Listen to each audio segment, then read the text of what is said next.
te rek moom moo di élection kii ñu taxawal nag bokkatul wala doonatul koo xam dañu koy présenté kenn ci langue politique bi mu nekkee rawatina it fi mu dëkkee ci biir Medina TV ak M21 ñu ngi lay nuyu bu baax a baax. maa ngi leen di fay bu baax a baax. monsieur le maire wala honorable la ñuy wax. bon neel coordonnateur Demba Dioum directeur général de ANAMO agence nationale de la maison d'outils sunu honorable mi ngi fële ñun ay Aïssatou Ndiaye ñu koy faral wax maire Aïda moom mu nekk ci liste yi quoi mais ñun en tant que coordonnateur directeur général on n'a pas été sur les listes parce que tu sais au niveau de Pastef y a un point d'interdiction des cumuls donc loolu moo tax jéemuñu nekk sax ci liste yi quoi waaw. tey ñu bëgg a waxtaan ak yow tuuti rek ci li xew tey muy élection législative bi ni vote yi doxee gannaaw ba nga demee voté bu ñëwaat toog jàngat bi nga xamante ni rek am nga ci bésu tey. waaw jàngat bi am mooy gis nañu peut-être le matin pourcentage de votants yi xawoon na néew mais au fur et à mesure que journée bi di avancé on a vu que les Sénégalais sont sortis massivement fii ci Médina dem nañ ba taux yu mujjee am ni ça autour de plus de 40%. donc xam nañu élection législative bokkal ak élection présidentielle donc pour moi c'est un très bon ton et j'espère que la plupart du temps dina arriver entre 45-50% de votants et pour moi ça c'est un bon taux. Commencé nañu gis aussi résultats yi nga xam ne commencé na au niveau de la diaspora au niveau dans le sud au niveau aussi de Touba c'est presque le même score ça tourne autour de 70 à 80%. donc li ñu doon wax rek juumu ñoon ci prévision yi. La coalition Pastef va avoir presque environ plus de 150 députés gis nañu yeneen coalition à part Takawalou Jàmm Sa Ñi defe naa ñoom ñett ñoo fi xaw am ay voix ci bëri xam naa ne 1 ou 2 députés ñu am tout le reste reviendra à la coalition Pastef incha allah rabbi. wax nga ko léegi ni ci diaspora bi ak côté sud bi Touba ak li nu mel résultats yi commencé na root foofu te li am mu di score bi dafa xaw a élargi foofu bu baax a baax mais ci gox bi nga xamante ni fi nga nekk muy Médina résultats yi wàccagul. ndax am nañ ci yaakaar ni mu xewee Touba ak feneen ni ko raw dina xew. waaw bu ko toll itam dina ko jege ndax boo xoolee ci élection présidentielle yi on était aux alentours de 60%. te ma yaakaar lu mu bon 10 à 15% dana ci yokk. Par rapport ak élection présidentielle kon on peut espérer au niveau de la Médina entre 70 à 75% te loolu jegewul taux bi ñu am ay côté Touba wala yenn zone yi nga xam ne au niveau de la diaspora. taxawaay ak liggéey bi ngeen fas yéene am ci gox bi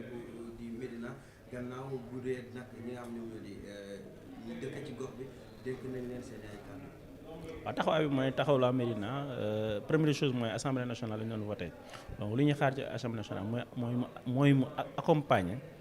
La politique du projet Horizon 2050 bi nga xam le président Bassirou Diomaye Diakhar Faye moo ko tëral accompagner projet yi pour le développement du Sénégal loolu nag très mooy peut-être l'avant-dernier acte bi nga xam ni moom la président soxla woon au-delà du pouvoir exécutif mooy pouvoir législatif pour mën a voter les budgets voter les lois d'orientation nga xam moom la ñu soxla pour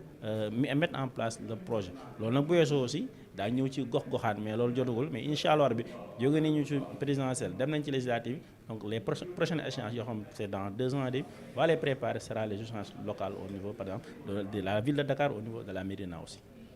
duñ fi jógee te duñ la wax ni que ni léegi am na benn genre scandale bu ñu fi dégg léegi mu bokk ak ñi nga xam ne ñoo ànd ak yéen dem fi nga xam ne fa la Bamba fekk baax xaw fa indi tuuti coow rek mu xaw a indi tuuti polémique léegi en tant que responsable coordinateur Pastef lan nga ñu ci mën a wax ci loolu. xam nga dégg naa coow li mais amaguma les tenants et les aboutissants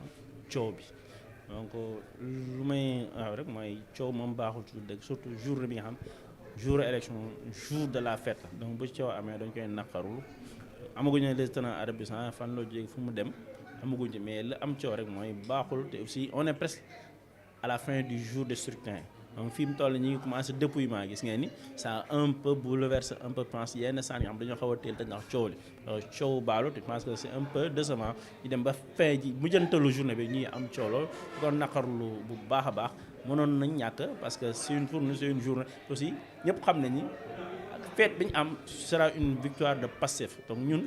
suñu wàllu bopp bëgguñu lenn lu ko ñaawal donc moo tax ñu bëggoon mu am dans la sérénité dans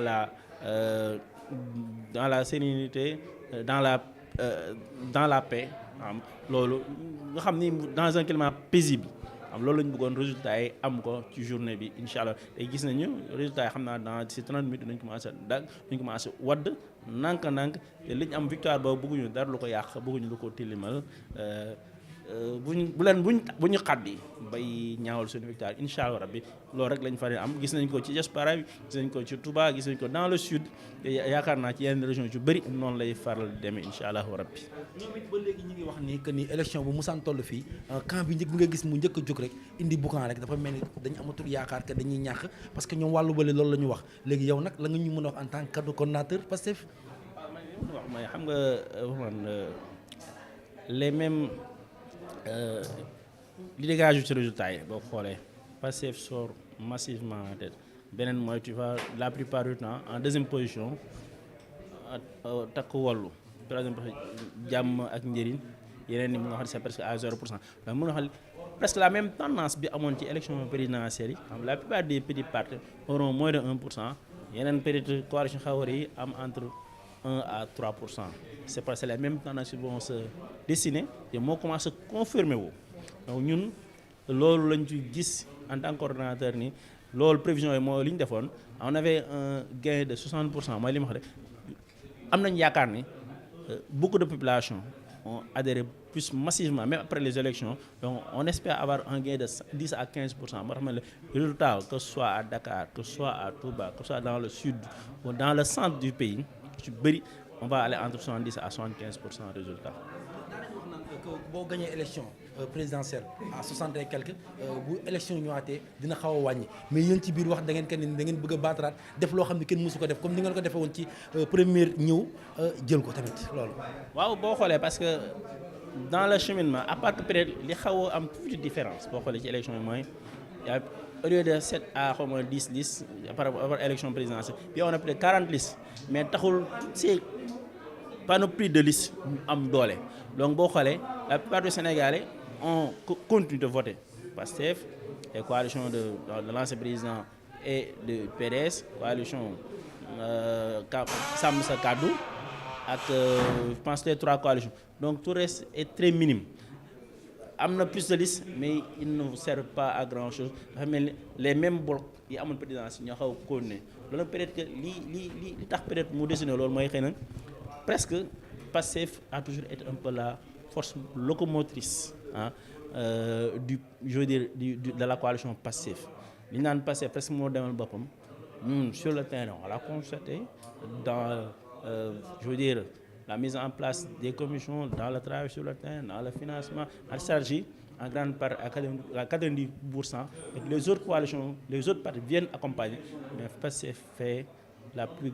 je veux dire joue le plus grand rôle moo tax je veux dire amuñu comme li daan am soxla dëgg yeneen parti yi pour mën a coalition am doole loolu moo tax les tendances ne change pas grand chose par rapport au ce qui s'est passé aux élections présidentielles. dafa jàpp ni Sàmm Sa Kàddu bi nga xam ne moo nekk Médina doon def tendance ak yéen parce que tey nee nañu bu ñu nekkee Médina loolu rek lañ fi doon sentir ñaari parti lañ fi sentir mais say biir wax da nga jàpp ni Sàmm Sa Kàddu sax mën na nekk 3e position ci biir Médina ci biir say bay wax. parce que boo xoolee bu nekkul 2e 3e parce que boo xoolee ci Dakar Sàmm Sa Kàddu booy analyser les résultats mën nga wax ni il reste la plupart du temps dans la région de Dakar au-delà de Dakar cette coalition n'existe pas je ne les verrai pas ni à Thiès ni à Touba ni à Kaolack peut-être un peu petit à Saint-Louis